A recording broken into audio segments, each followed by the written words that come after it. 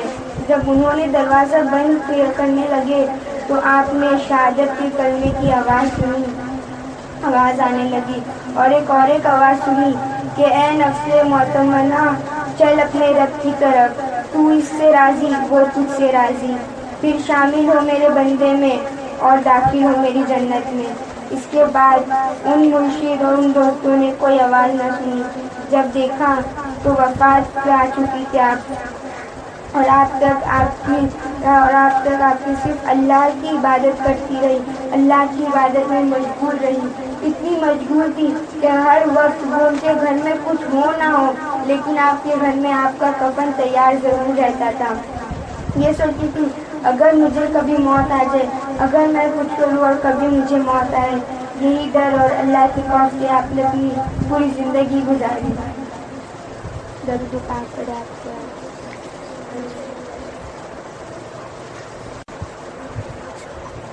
10 محرم کے دن جب امام حسین علیہ السلام کے ساتھی، اصحاب، اولاد آپ کی شہید ہونے لگے تو جناب عباس بار بار امام حسین علیہ السلام کی خدمت میں آتے اور دست ادب کو جوڑ کے عرض کرتے تھے، اے میرے مولا، ان کوفیوں، ان شامیوں کی کیا اوقات کہ آپ پر پانی بند کرے، آپ کی اولاد کو قتل کرے، مجھے اجازت دے، ابھی میں فوجی یزید کو عصر کے پہلے فنار جہنم کر دوں۔ حسین علیہ السلام نے فرمایا، عباس، میرے نانا مجھ سے کہا کرتے تھے تمہارے خون سے اسلام بچے گا۔ لوگوں نے خیبر، خندقوں، بدروں میں بنی ہاشم کی شجاعت تو دیکھی ہے، لیکن کربلا میں بنی ہاشم کا صبر دیکھیں گی۔ عباس، صبر کرو۔ جناب عباس اپنی وفا کو آنکھوں میں دبائے دیکھ رہے تھے اور لاشیں اٹھاتے رہتے تھے۔ اتنی دیر میں ننھے ہاتھ لے کے بی بی سکینہ جناب عباس کے پاس آئے اور کہنے لگی، چچا عباس، 3 دن گزر گئے، میں نے پانی نہیں پیا۔ چچا، میں سب کی پیاس دیکھ کے صبر کرتی رہی، لیکن اگر علی اصغر کو پانی نہیں ملا تو وہ تڑپ تڑپ کے مر جائیں گا۔ چچا عباس، تھوڑا سا پانی لے کر آئے تاکہ میرے اصغر کو شاید وہ پانی پی کے تھوڑے دن اور زندہ رہ جائے۔ بس یہ کہنا تھا بی بی سکینہ کا۔ جناب عباس علیہ السلام کی آنکھیں نم ہو گئیں۔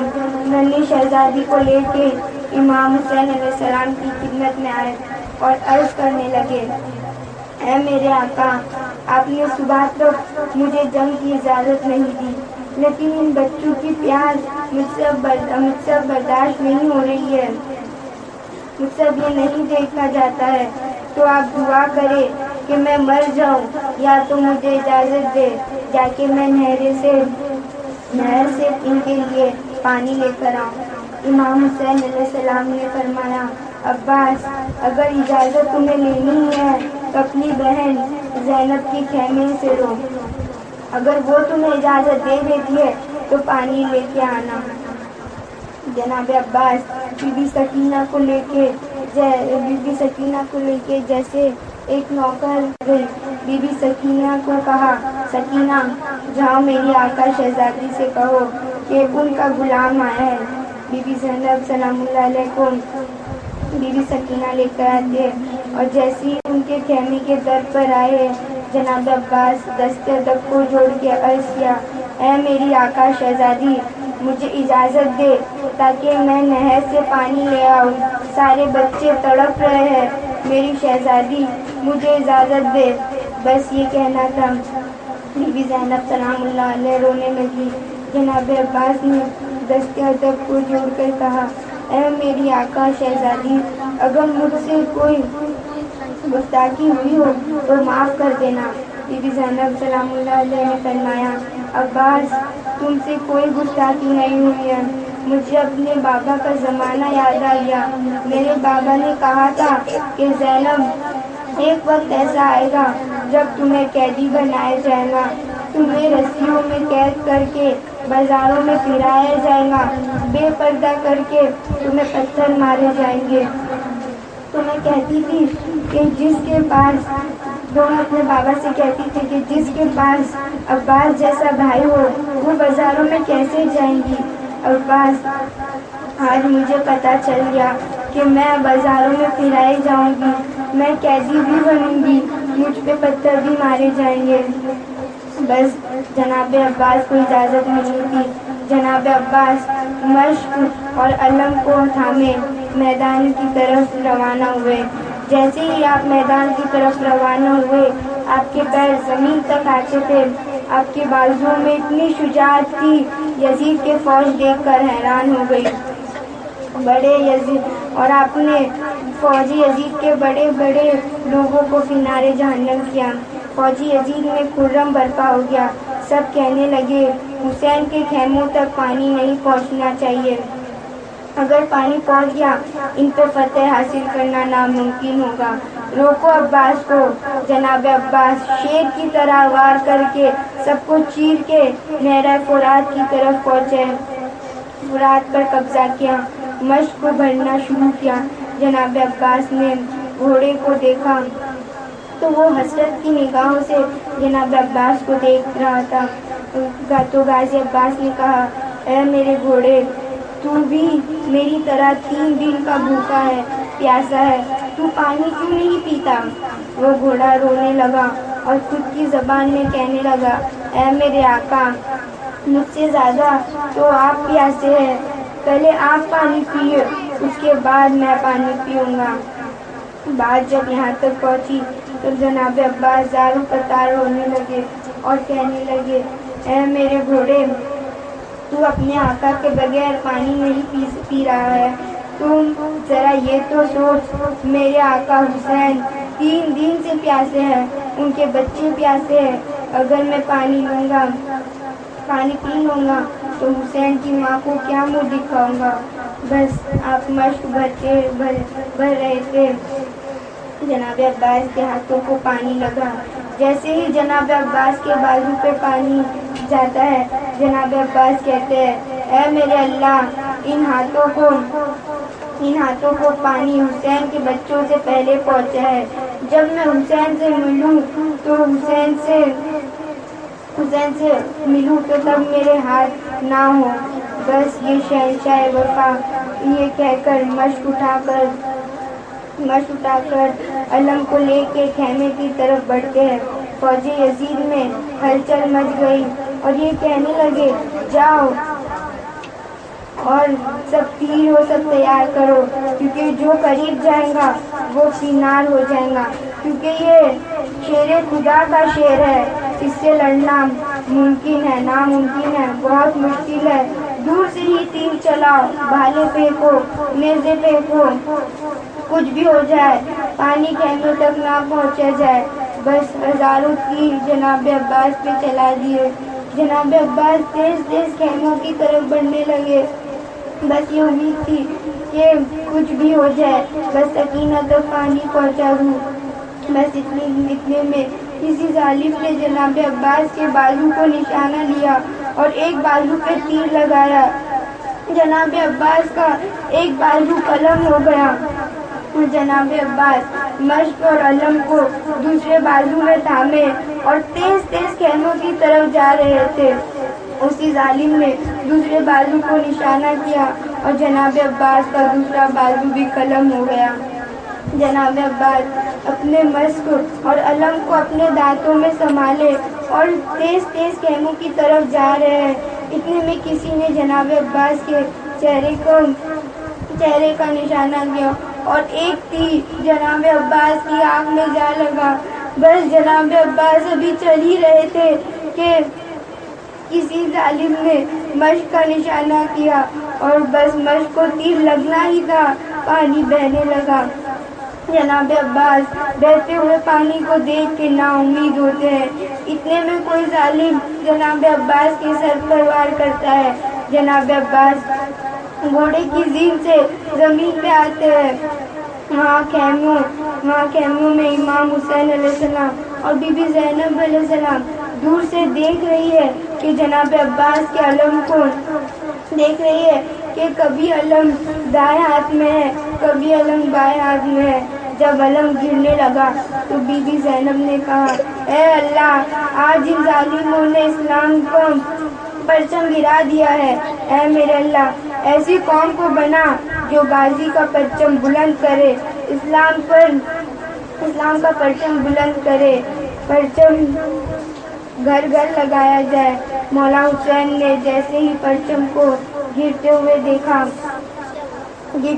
دیکھا دوڑتے ہیں جناب عباس کے پاس گئے۔ جیسے ہی قریب جاتے ہیں جناب عباس کا سر مبارک اپنی گود میں رکھتے ہیں۔ اتنی دیر میں جناب عباس عرض کرتے ہیں، اے میرے آقا، مجھے معاف کرنا، میں نے کوشش تو بہت کی لیکن سکینہ تک پانی نہیں پہنچ سکا۔ امام حسین نے فرمایا، عباس، اللہ کی مرضی ہے کہ ہم پیاسے ہی مارے جائیں تاکہ ہماری پیاس کو تا قیامت تک یاد رکھا جائے۔ جناب غازی عباس نے کہا، اے میرے مولا، میں زندگی میں کبھی آپ کو کوئی تکلیف نہیں دوں گا، اور نہ میں نے اگر کوئی آپ کو تکلیف دی ہے تو لیکن آج میں آپ کو تکلیف دینا چاہتا ہوں۔ اگر آپ کی اجازت ہو تو آج کچھ کہنا چاہتا ہوں۔ امام حسین نے رو کر کہا، عباس، مانگ میرے بھائی، کیا چاہیے؟ جناب عباس نے فرمایا، اے میرے آقا، میں نے اپنی والدہ سے سنا تھا جب میں پیدا ہوا تھا تو سب سے پہلے آنکھیں کھول کے آپ کی زیارت کی تھی۔ اے میرے آقا، آج میں یہ جہاں چھوڑ رہا ہوں، میں چاہتا ہوں کہ آخری وقت میں بھی آپ کی زیارت کروں، لیکن میرے مولا، میری ایک آنکھ میں تیر لگا ہے اور دوسری آنکھ سے خون بہہ رہا ہے۔ میرے آقا، اگر آپ کو تکلیف نہ ہو تو میری آنکھ سے خون صاف کر دے تاکہ میں آپ کی زیارت کر سکوں۔ امام حسین علیہ السلام نے جناب عباس کی آنکھ سے خون صاف کیا۔ جناب عباس نے جی بھر کر آقا حسین علیہ السلام کی زیارت کر ہی رہے تھے کہ امام حسین علیہ السلام نے فرمایا، عباس، میری بھی ایک خواہش ہے۔ جناب عباس نے فرمایا، جی میرے آقا، حکم کرے۔ امام حسین علیہ السلام نے فرمایا، عباس، بچپن سے لے کے آج تک کبھی تم نے مجھے آقا کہا، کبھی مولا، کبھی سردار کہا، کبھی سیدہ کہا، کبھی سید کہا۔ عباس، آج میں یہ چاہتا ہوں کہ تم مجھے بھائی کہہ کے پکارو، بس یہ کہنا تھا۔ اور جناب عباس رونے لگے اور روتے روتے مدینے کی طرف منہ کیا اور کہا، اے میری ماں، دیکھ آج ہمارے آقا صادق کا بیٹا کیا کہتا ہے، کہاں فاطمہ سلام اللہ علیہ کا بیٹا اور کہاں اس کنیز کا بیٹا۔ بس یہ کہتے کہتے جناب عباس نے امام حسین علیہ السلام کو قدموں میں سر رکھا اور امام حسین علیہ السلام نے فرمایا، اِنَّا لِلَّهِ وَإِنَّا إِلَيْهِ رَاجِعُونَ۔ سلام ہو شہنشاہ وفا جناب عباس علمدار پر۔